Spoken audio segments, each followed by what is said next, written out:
Placed at the confluence of two rivers, the building was half underground in order to maintain the interior temperature better.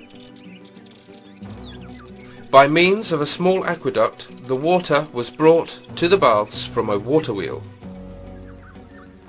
The water wheel, placed at the top of a tower, was turned thanks to the efforts of a donkey.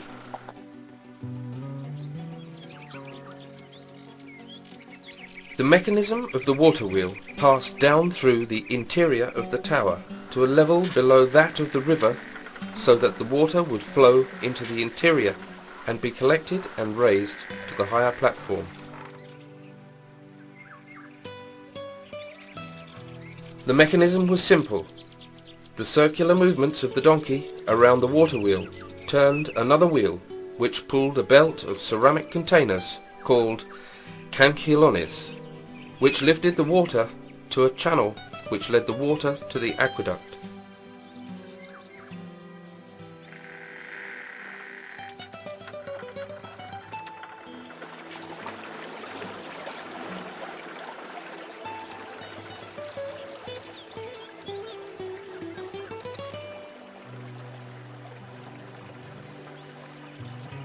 The water brought by the aqueduct filled a water deposit in the woodshed, and from there it was distributed along ceramic channels called atenores to the different parts of the baths. This room, which was dark and warm, housed the oven used to heat the baths. The wood, which was passed into the room through a small door, fed the oven continually. Through some openings, cold air penetrated into the interior of the oven, where it was immediately heated and circulated via a hypocausto under the first two rooms of the baths. In the first room, the water thrown on the floor evaporated because of the heat, creating a dense, humid atmosphere.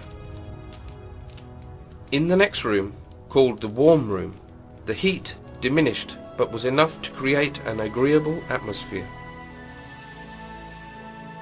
Lastly, the air and smoke caused by the burning ended their journey in two chimneys set into the wall. The next rooms, now without heating, housed the cold baths, the reception, and the stairs giving access to the building.